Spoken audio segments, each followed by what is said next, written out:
venir à l'animal domestiqué, et particulièrement dans le...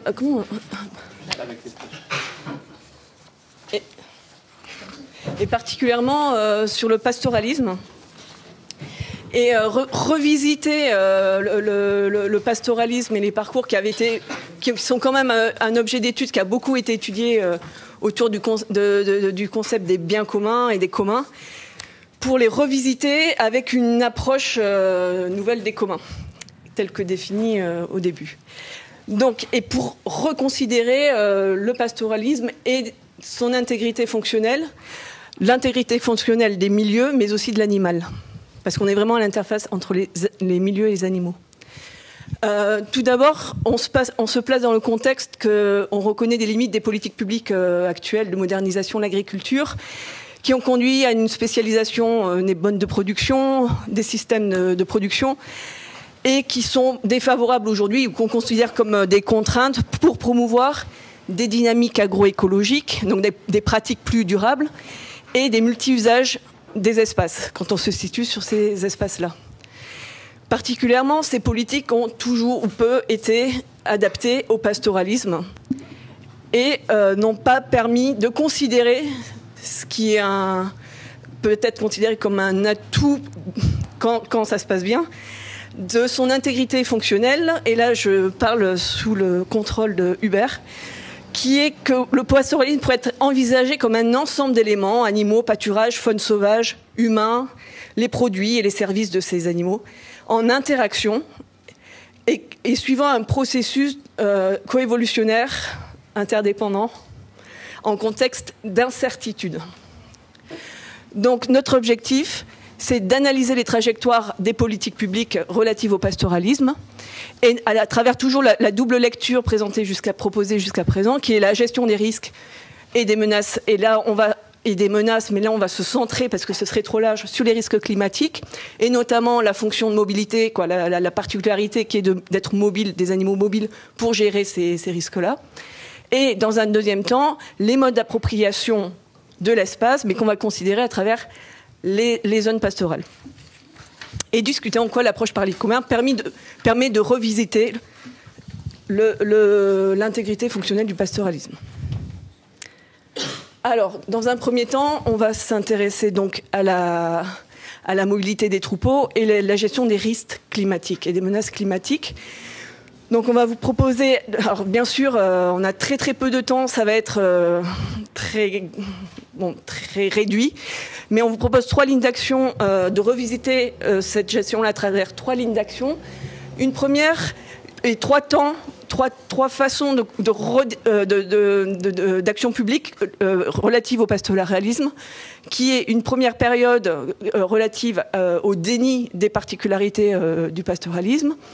Déni, alors si on remonte au milieu du XXe en France ou dans les années 60 dans les zones arides en Afrique au Moyen-Orient, déni par rapport à deux grandes périodes, des périodes d'extensification poussée de l'élevage et de l'agriculture, et où, dans un contexte de croissance de population, on va avoir un discours et considérer que le pastoralisme dégrade l'environnement à travers le surpâturage dans ces contextes-là.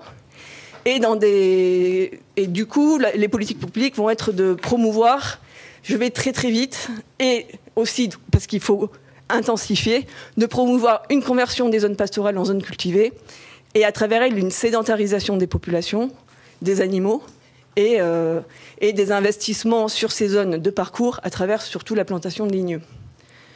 Un deuxième volet de politique publique est relatif surtout à partir du milieu du XXe, et l'intensification de l'agriculture et la spécialisation à la fois des exploitations, c'est-à-dire que l'élevage et l'agriculture sont dissociés de plus en plus, mais aussi la spécialisation des élevages, et qui, dans des contextes plus globaux, vont considérer que, à travers la sédentarisation et l'intensification des systèmes, on va permettre aussi à des systèmes, à travers leurs pratiques, d'être plus performants et de faire d'être moins sensibles aux risques, dans le sens où ils vont dépendre de plus d'aides directes et de subventions qui vont permettre, ça va être des politiques publiques qui vont permettre de faire en sorte que les systèmes d'élevage vont dépendre de ressources non plus pastorales, mais de ressources extérieures.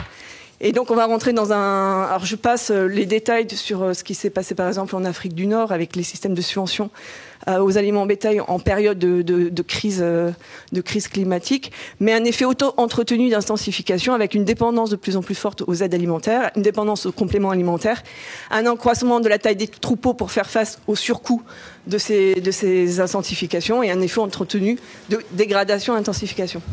Donc dans ces contextes-là, les politiques publiques visent à diminuer l'exposition aux risques climatiques subis par les éleveurs à l'aide d'instruments propres au système agricole, donc sédentaire. Donc je passe la parole à Sigrid, qui est une deuxième étape. Comment ?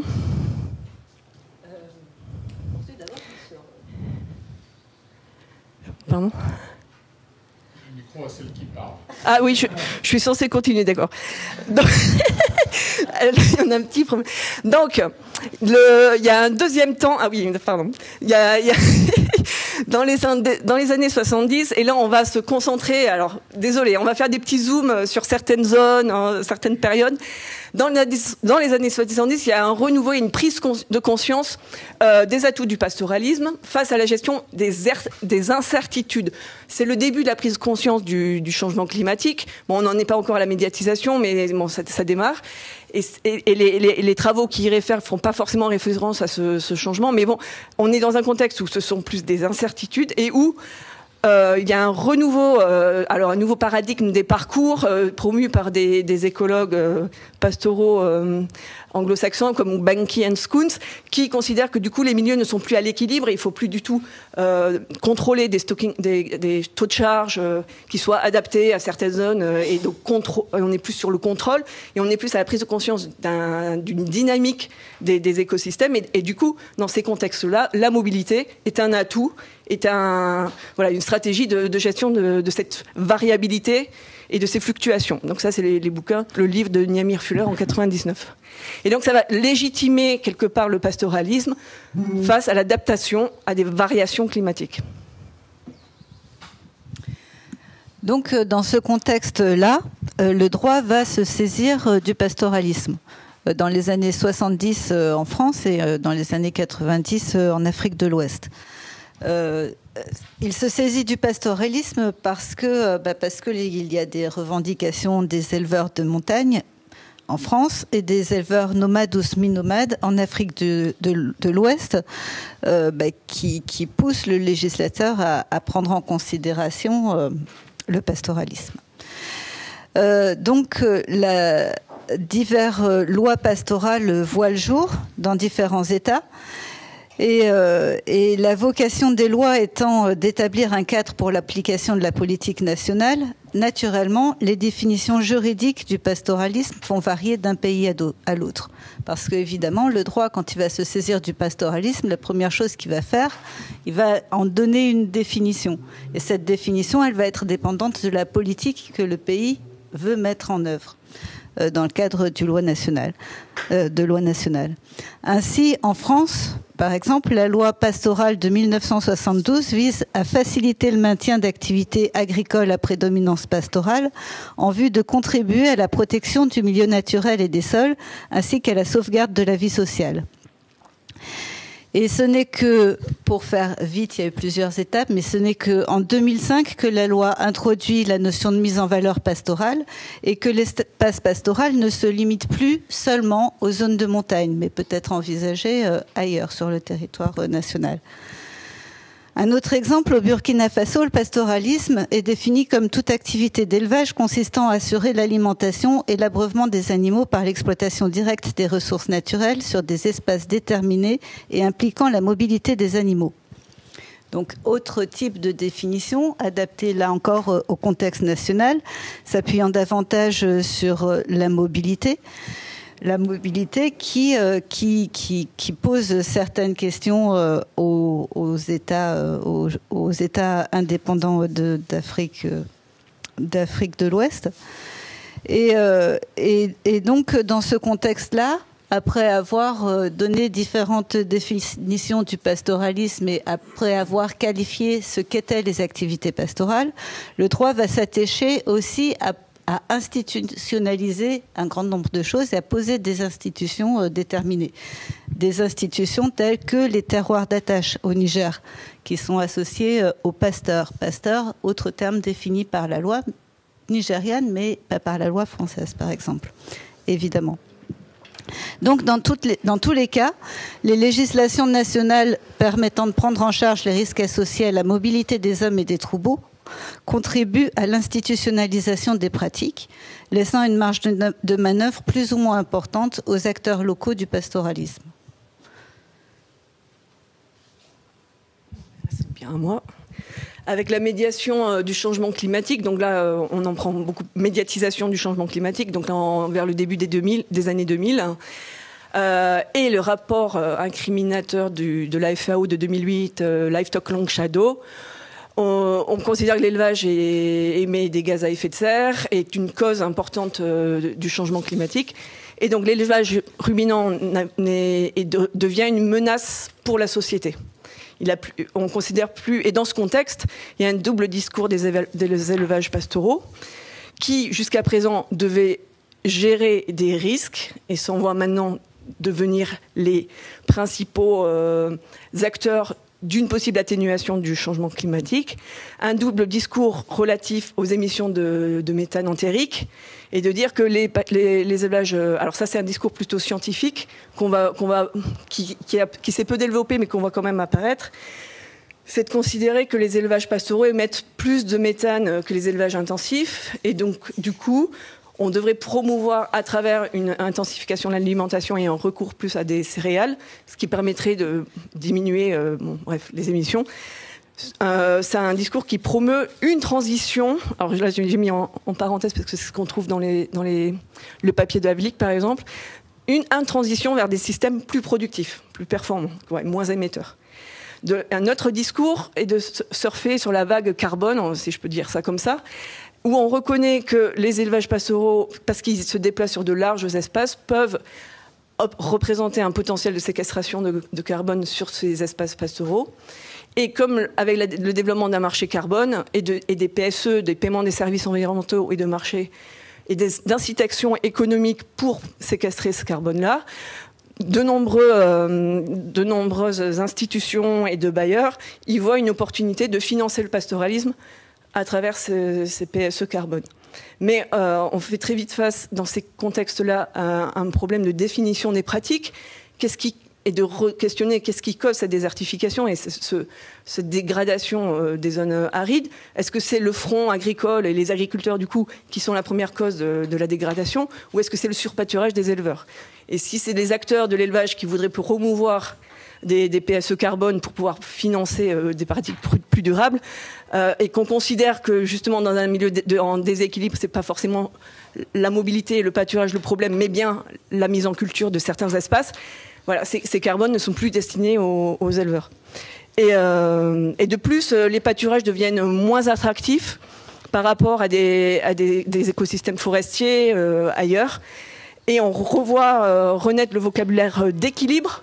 J'ai en tête le rapport du ministre Le Foll au Sénégal au début du démarrage de l'initiative 4 pour 1000, où on considère que les écosystèmes pastoraux, les parcours sont trop à l'équilibre. Et du coup, forcément, pour séquestrer du carbone, il faut qu'on soit dans un équilibre de reforestation et de dynamique de reconstitution des stocks carbone. Et du coup, autant en estive qu'en France qu'en zone aride, on considère que ces systèmes sont trop à l'équilibre par rapport à la promotion de carbone. Donc, la moitié de votre temps et au tiers de votre topo. Ok. Donc je vais très vite. On va passer à une deuxième partie qui va reconsidérer en miroir de la précédente 3 périodes successives d'action publique influençant successivement les modes d'appropriation des terres pastorales, des ressources qu'elles portent, mais aussi des services écosystémiques qu'elles fournissent. Donc très vite. Ah, ça c'est toi. Donc, dans un premier temps, je vais vous parler de la généralisation de la propriété foncière comme un déni du pastoralisme. En France, la propriété constitue à partir de la Révolution française, comme vous le savez, un droit inaliénable et sacré. Dans les colonies, elle s'impose avec la présomption de domanialité qui permet à l'État de s'approprier toutes les terres vacantes et sans maître et de les redistribuer aux colons et aux indigènes. Vous voyez la présomption de domanialité, ce que c'est. C'est le fait de s'approprier pour l'État nouveau toutes les terres en son nom, toutes les terres vacantes et sans maître, donc qui ne sont pas immatriculées pour cause, pour se donner la possibilité de les redistribuer. Les États indépendants conserveront cette ligne de conduite soutenue par la communauté internationale dans la mesure où la privatisation des terres constitue un préalable à l'investissement indispensable à l'intensification de l'agriculture. Parce que le discours est le suivant: si on ne dispose pas de la propriété privée sur la terre, alors on va être moins motivé pour investir dans l'agriculture et pour pouvoir permettre une intensification des cultures.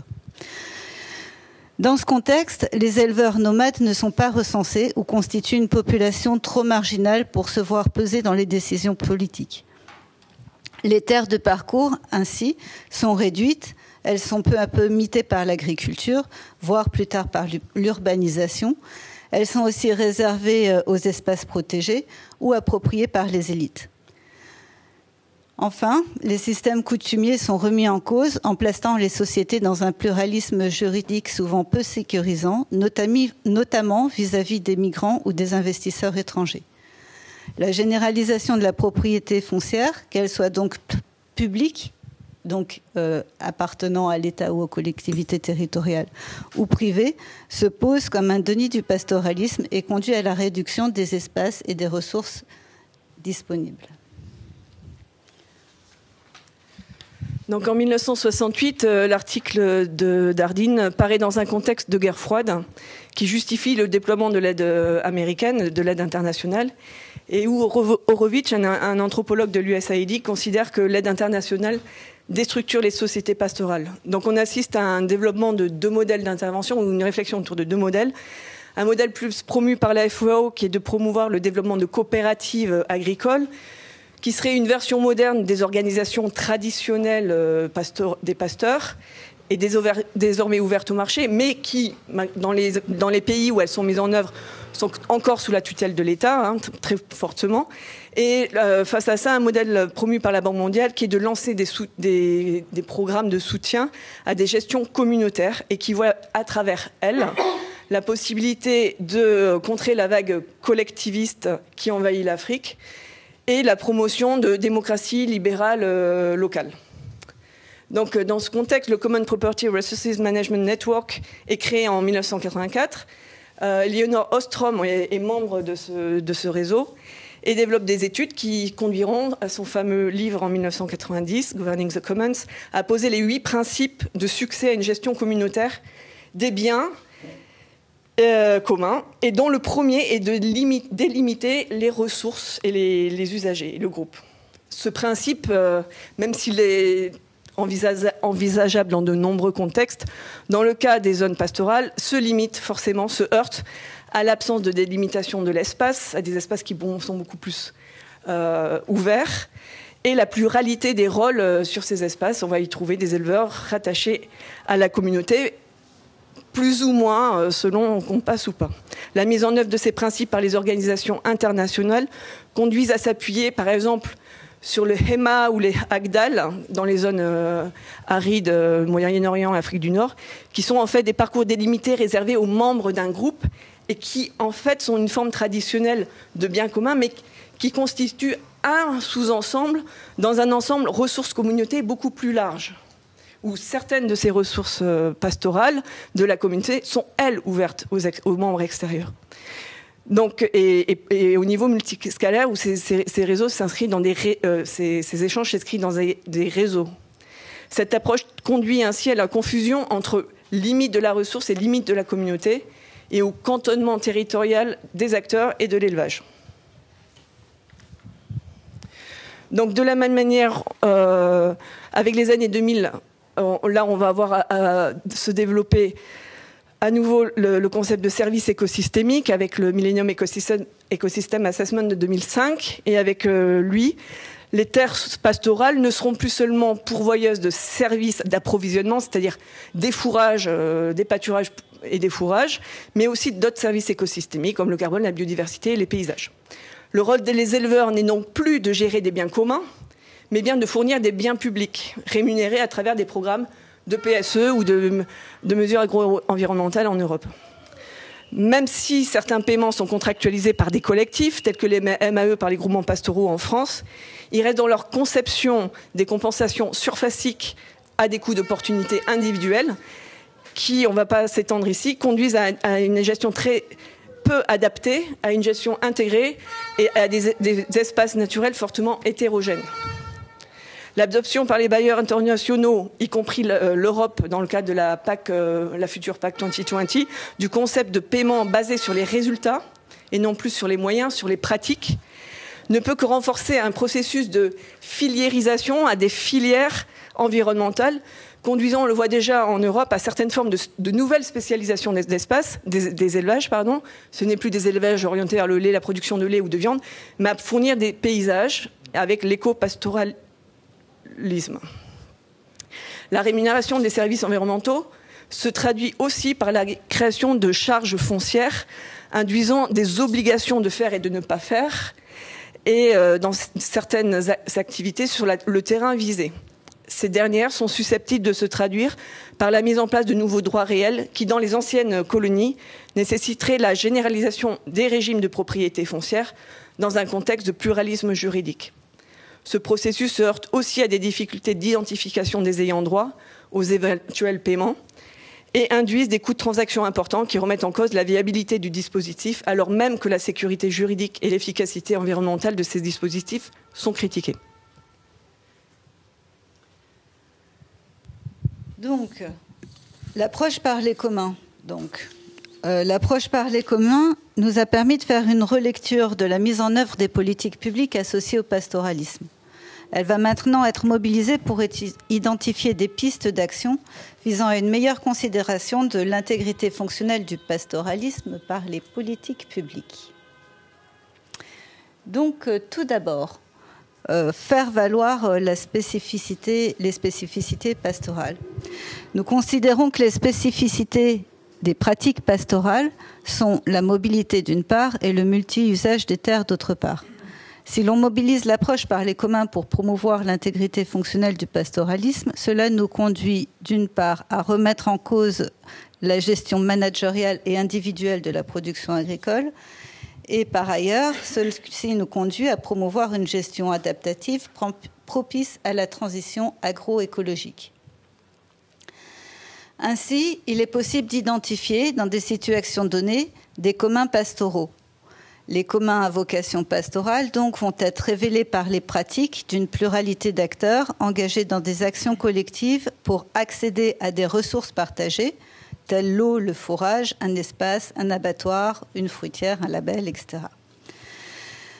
Les communs pastoraux sont aussi caractérisés par l'exercice de droits d'usage sur des ressources distribuées entre différentes organisations emboîtées et enchâssées les unes dans les autres. On va dire par convention que les communs pastoraux peuvent s'emboîter les uns dans les autres et peuvent être enchâssés avec d'autres organisations publiques ou privées. Enfin, les communs pastoraux vont être personnalisés par une histoire de vie parce que les communs, ils naissent, ils vivent, ils meurent, et ceci au-delà de leur potentielle institutionnalisation. Donc l'approche par les communs permet ainsi une relecture organisationnelle et institutionnelle des liens sociaux et écologiques qui vont se nouer autour du pastoralisme. Dans ces conditions, plusieurs pistes peuvent être identifiées pour orienter les politiques publiques. D'une part, faciliter la prise en charge collective des incertitudes en appuyant les synergies et les combinaisons entre les ordonnancements communs, privés et publics. Et aussi en facilitant l'accès des communs pastoraux aux moyens humains, matériels et techniques. Par ailleurs, les politiques publiques devraient aussi, dans ce contexte, établir des garde-fous pour contrer la concentration des ressources par un nombre réduit d'acteurs et l'exclusion des acteurs lorsque celle-ci est justifiée par une appréhension sectorielle des problèmes et donc des solutions. Autre perspective, justifier la place du pastoralisme dans les territoires. Comment l'approche par les communs permet-elle de la justifier? Si les systèmes pastoraux révèlent plusieurs communs, alors l'attention est nécessairement portée sur une représentation multiscalaire des territoires.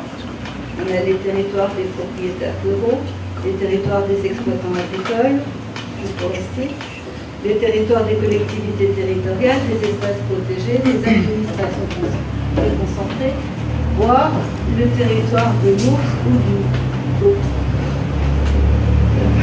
S'il vous plaît. S'il vous plaît. J'ai un problème si vous pouvez inverser. Merci. L'approche par les communs va aussi attirer l'attention sur la requalification des objets autour desquels s'organisent les collectifs. L'écobuage, par exemple, ou la commercialisation des produits. Elle va également focaliser l'attention sur le fonctionnement en réseau qu'il est nécessaire de prendre en considération pour promouvoir les interactions entre les différentes organisations qui vont interagir les unes avec les autres. Donc l'approche par les communs permet de penser la synergie des communs pastoraux sur un ou plusieurs territoires donnés et ainsi de faire émerger une vision globale pour repositionner les différents enjeux du pastoralisme, notamment au travers de dispositifs d'aménagement des territoires aux différentes échelles concernées. L'approche par les communs va aussi permettre de mobiliser pour ce faire une logique inclusive qui est permise par l'articulation des modes d'usage détachés des modes d'appropriation. Parce que les modes d'usage privilégient les processus inclusifs. Ils se fondent sur des pratiques sans cesse renouvelées et sont négociés pour être reconnus, alors que les modes d'appropriation sont justifiés par des avoirs qui privilégient l'exclusion. Donc, dans ce contexte, plusieurs pistes peuvent être pointées pour appuyer la mise en œuvre des politiques publiques, notamment environnementales et territoriales, telles que soutenir la coordination entre les acteurs territoriaux, et notamment dans une perspective de promotion de la pluriactivité de la polyculture élevage. Il apparaît également pertinent d'orienter les incitations vers des projets territoriaux intégrés et de faciliter l'action collective, donc plutôt que la promotion de tel ou tel produit ou tel service écosystémique. Pour ce faire, il y a différents instruments qui peuvent être identifiés, notamment le type d'instrument mis en place dans les Cévennes avec l'active contribution d'Olivier Barrière, tel le pacte pastoral intercommunal. Enfin, l'approche par les communs permet de repenser, à notre sens, les relations homme-animal. L'animal domestique, comme on l'a vu dans l'exposé précédent, est en droit français devenu un quasi-sujet de droit. Et la notion de collectif d'humain et de non-humain est aussi susceptible de s'adapter au pastoralisme. Dans ce contexte, il apparaît pertinent de questionner l'utilité et le bien-être des animaux restitués dans leur milieu écologique, donc aussi social et économique. Et enfin, et surtout, interroger les modes d'alimentation des habitants humains du territoire restitués dans un contexte de mondialisation. Bon, je ne vais pas m'étendre, compte tenu du temps dépassé, sur les enjeux liés à la consommation ou à la surconsommation de viande qui sont actuellement dans l'actualité. Ainsi, l'animal, dans le cadre des communs pastoraux, n'est plus seulement une ressource économique alimentant des marchés cloisonnés, mais une ressource patrimoniale participant à la viabilité économique, écologique et sociale des activités pastorales. Donc là encore, quelques pistes pour l'évolution des politiques publiques. L'attachement à l'évolution des catégories normatives, les catégories juridiques, certes, liées à ceux dont on a pu parler précédemment, mais également les catégories économiques liées à l'attribution des aides, notamment. Il s'agit aussi d'accorder une plus grande place au rôle de l'animal dans les modes d'élevage et dans les interactions agro-silvo-pastorales. Et aussi en relation avec les questions liées à l'alimentation, de promouvoir une plus grande transparence des marchés et des organisations professionnelles afin notamment de permettre l'engagement de nouveaux acteurs, tels les consommateurs, par exemple dans les systèmes alimentaires territorialisés. Donc pour conclure, nous avons identifié 3 modèles d'intervention publique à partir de l'analyse de la gestion des risques, de celle des modes d'appropriation. Nous avons pu observer une phase de déni des spécificités du pastoralisme avec la modernisation de l'agriculture et la généralisation de la propriété privée, un modèle d'institutionnalisation des communautés et des territoires comme un processus de cantonnement du pastoralisme, se citant en Europe qu'en Afrique de l'Ouest et au Moyen-Orient. Et on a également identifié une forme d'intervention publique visant l'internalisation des externalités comme une logique de marché appliquée par l'État pour justifier le développement durable sans remettre en cause les fondements de l'économie libérale. Parce qu'elle privilégie les démarches dialogiques fondées sur la pluralité des points de vue, l'approche par les communs mobilisés sur les questions pastorales peut permettre de re-questionner les modes d'intervention publique en vue de promouvoir l'intégrité fonctionnelle du pastoralisme à différentes échelles. Le pastoralisme envisagé du point de vue de l'intégrité fonctionnelle permet de sortir de la dichotomie intensif-extensif à l'échelle de l'exploitation agricole et de la dichotomie produire-conserver à l'échelle du territoire. L'approche par les communs, mobilisée sur les questions pastorales, permet d'initier un processus de légitimation des recompositions sociales et territoriales favorable à la mobilisation par les acteurs locaux d'un espace d'autonomie entre le marché et l'État. Désolée d'avoir dépassé le temps. Merci. Non, j'ai peut-être deux, trois remarques comme ça sur... pas forcément sur le fond, puis je viendrai après plus sur le fond. Bon, je dirais dans ce que vous employez sur méfiance quand même sur la comparaison politique publique en Afrique de l'Ouest et en France. Parce qu'en France, c'est complètement marqué par la PAC. Et la plupart de ces mesures ou de conditions d'application de ces mesures sont des façons de contourner les règles de la PAC, de rentrer... bon, voilà, donc c'est biaisé parce que c'est une recherche de la profession et des ministères de subventionner l'élevage dans les zones dites difficiles. Bon, voilà, donc c'est pas forcément à prendre au premier degré, quoi. Même chose aussi sur les questions d'équilibre, non-équilibre. Bon, ça, c'est des vieux débats de pastoralistes entre les approches non-équilibrium et équilibrium. Les non-équilibrium voulant dire c'est sensible à des événements qui n'ont rien à voir avec l'équilibre de la population sur sa ressource, la population d'herbivores sur sa ressource.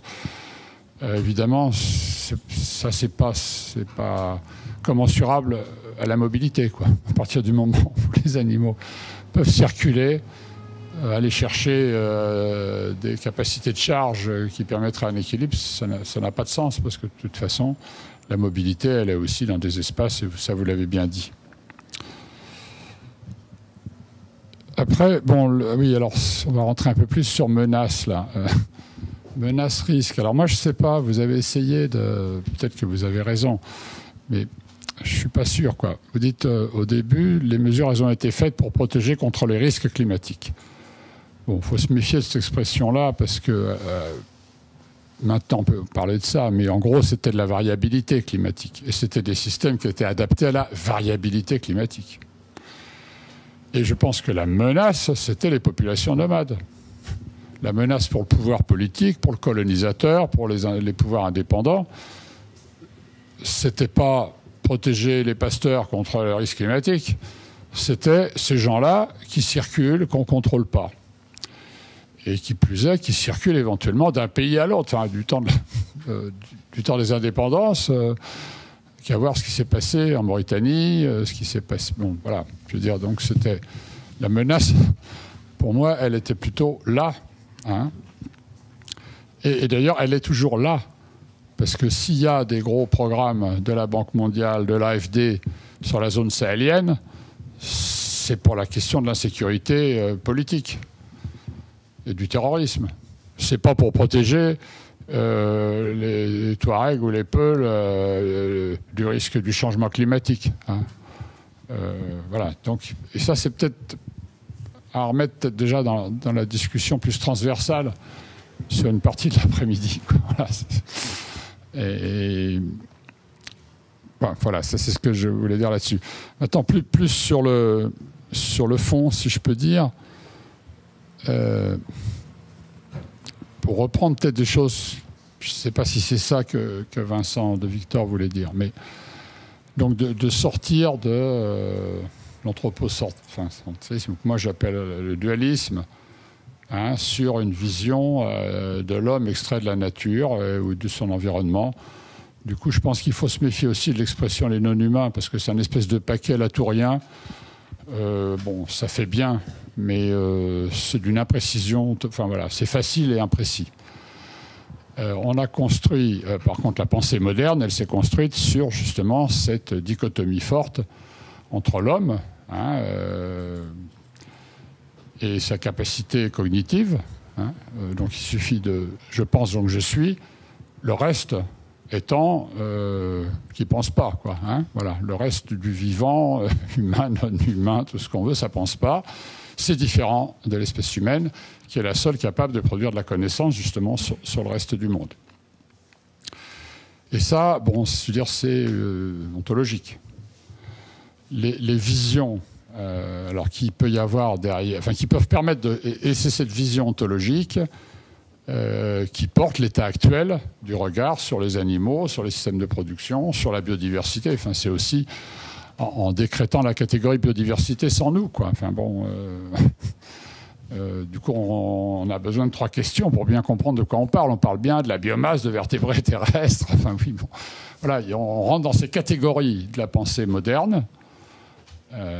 Et qui ne sont pas forcément les catégories qui vont permettre... Enfin, je crois que ce qu'il a dit à un moment donné, si on ne peut pas refaire le monde avec les mêmes catégories et les mêmes concepts qui l'ont mis dans cette situation-là, on ne s'en sortira pas. Donc la façon de s'en sortir, c'est de passer à une autre ontologie, hein, où on regarde justement l'homme dans son environnement comme une dualité, c'est-à-dire comme les deux faces de la même chose. Et ce qui va nous intéresser, du coup, c'est ce qui va faire le lien entre ces deux-là, quoi. C'est ce qui va faire qu'on va penser comme étant nous-mêmes aussi partie de la biodiversité, partie de la nature, partie du monde vivant.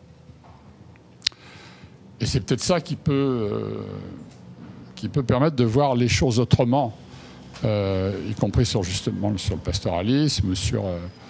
Alors là où moi je vois ensuite Alors je trouve que de toute façon le cadre common, si on n'arrive pas à s'en servir pour mieux comprendre le pastoralisme, on aura loupé quelque chose quand même. Enfin, je pense que là, à l'évidence, bon,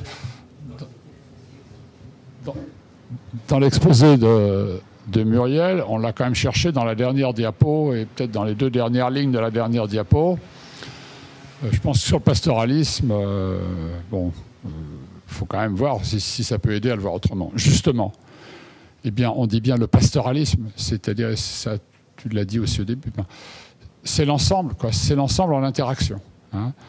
Et là, moi, je fais un lien entre une vision systémique du pastoralisme et l'approche par les commons telle que moi, je veux bien en entendre parler. Hein. C'est-à-dire, ce qui m'intéresse, c'est le réseau d'opérateurs qui font que ça marche comme ça.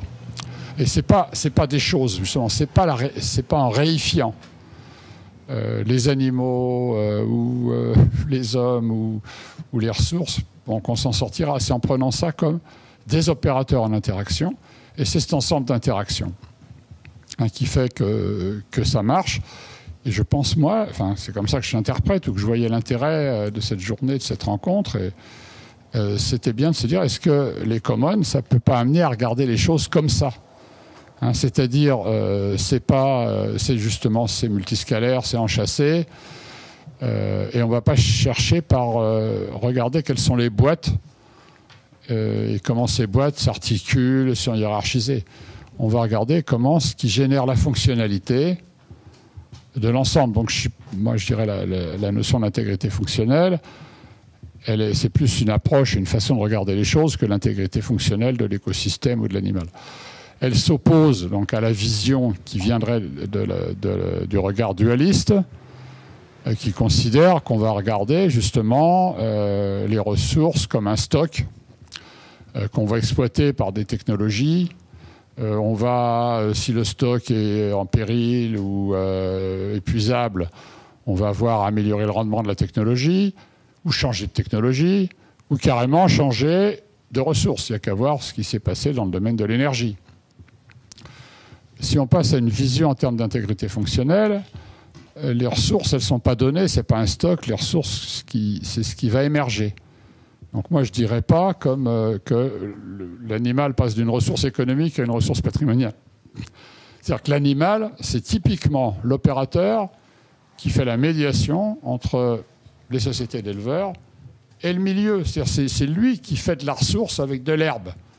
Mais de l'herbe, ce n'est pas de la ressource. S'il n'y a pas des herbivores, ben, l'herbe, ça pousse, et puis c'est naissance, et puis au pire des cas, ça brûle, enfin, ça devient une ressource combustible. Bon.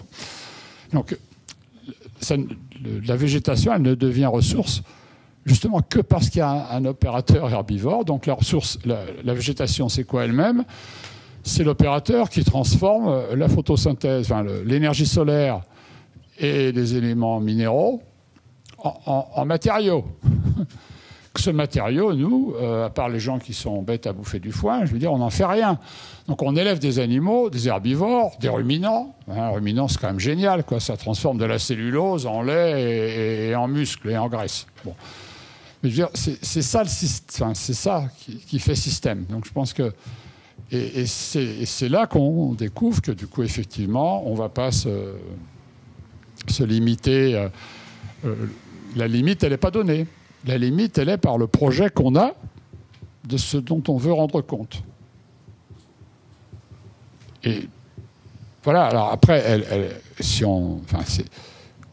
à nous de savoir où est-ce qu'on a envie de s'arrêter, mais elle n'est pas donnée non plus. Hein. Ce n'est jamais qu'un projet, hein, d'une lecture systémique d'une situation, de ses désordres, de ses difficultés qui sont rencontrées, quoi.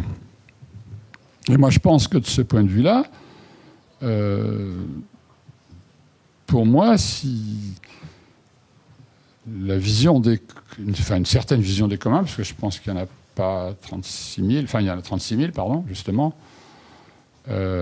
l'intérêt et le renouveau qu'il y a, c'est du coup de privilégier les systèmes d'interaction. Alors on a bien dit, en début d'après-midi, que c'était ce qui faisait un bien public mondial, c'était pas la santé, mais c'était bien le système de contrôle sur la santé. C'est-à-dire que c'est bien ce qui relie tout ça.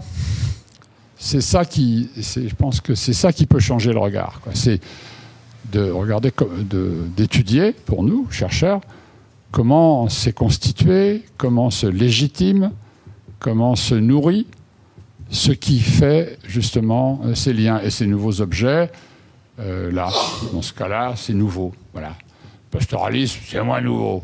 Mais on a eu tendance à le nier, donc vous parlez bien d'un déni, parce qu'on regardait ça autrement et qu'on n'avait pas envie, et qu'on avait peur de ces sociétés de gens qui circulent comme ça d'un bout de l'Afrique à l'autre, ou au moins sur une partie de l'Afrique, qu'on ne contrôle pas, qui n'ont pas de carte d'identité, on ne sait pas ils vont payer leurs impôts, peut-être que des vétos ont dit on ne sait pas quelle maladie ils vont transporter. Donc il fallait fixer tout ça pour en faire des paysans, quoi. Bon, on voit ce que ça a donné. Mais du coup, moi, voilà, c'est là que je vois quelque chose de... Enfin, c'est en ça que l'approche par les commons, moi, me titille, je peux dire intellectuellement, par cette espèce de basculement et de regarder ce que sont les liens qui font que les choses fonctionnent comme ça, d'où la notion d'intégrité fonctionnelle en l'occurrence, qui font que ça fonctionne comme ça, que ça peut changer, et qu'est-ce qui va bousculer ça, qu'est-ce qui va le déstabiliser, le mettre en danger, ou bien qu'est-ce qui fait, pourquoi pas, hein, je veux dire, pourquoi est-ce que ces systèmes-là, ils ne sont pas construits autour de menaces ou de choses comme ça, j'en sais rien. Hein, moi, je vous ai écouté là, le choix que vous avez fait dans votre groupe de cette partition. Je n'ai pas le recul suffisant pour savoir si c'est pertinent, enfin, si c'est vraiment heuristique. C'est-à-dire, est-ce que ça va vraiment, enfin, en dehors de l'exercice qui consiste à en parler de la même façon et de l'avoir travaillé dans votre groupe de la même façon, est-ce que c'est vraiment heuristique pour nous aider à mieux comprendre les choses? Je ne sais pas, je ne suis pas capable de le dire aujourd'hui. Peut-être que c'est peut-être ça qu'on peut discuter. Enfin, c'est peut-être autour de choses comme ça qu'on peut discuter, quoi. Mais vraiment, regarder autrement les ressources comme un produit émergent, pas comme une maladie émergente, mais comme quelque chose qui n'existe que parce qu'il y a ces interactions, qui peut se transformer, qui peut se perdre. Hein, du coup, dans l'étude, à partir du point de vue intégrité fonctionnelle, bon, de quelque chose qu'on a envie de voir comme un système, ce qu'on va regarder, c'est quelles sont les interactions faibles, quels sont les points qui mettent en péril la durabilité de ça. Alors que dans l'approche dualiste classique, on va regarder quelle est la ressource, quelle est la technologie, ou quelle est la catégorie sociale qui s'accapare, qui ci, qui ça. Donc on est vraiment dans un raisonnement très différent. Hein. Du coup, internaliser des externalités, enfin, faire du cause ou du pigou, ça n'a plus de sens. Hein. Je veux dire, on n'est plus là à se dire il y a des trucs qui ne sont pas pris en compte par le marché, comment l'État supplée, ou comment on va payer des services écosystémiques. Les services écosystémiques, ils sont justement complètement dans les fonctionnalités, quoi. Alors après, c'est vrai que quand il faut le transformer en item du deuxième pilier de la PAC, on va appeler ça comme on peut. On va essayer aujourd'hui, maintenant, d'avoir plutôt des indicateurs de résultats que de dire aux gens qu'on leur donnait de l'argent. Parce que forcément, s'ils prenaient en compte l'environnement, c'était des contraintes et qu'ils en perdaient, quoi, hein. Donc, les pratiques qui respectaient l'environnement, elles étaient forcément déficitaires. Donc, il fallait donner de l'argent pour que les gens le fassent. On essaie de faire passer l'environnement de contraintes à un produit de l'agriculture, mais je ne suis pas sûr que ce soit ça, que ce soit vraiment au cœur de la prochaine réforme de la PAC. Hein. Mais bon, on verra. Mais ce n'est pas la même chose que les politiques publiques. Voilà, je vais m'arrêter là.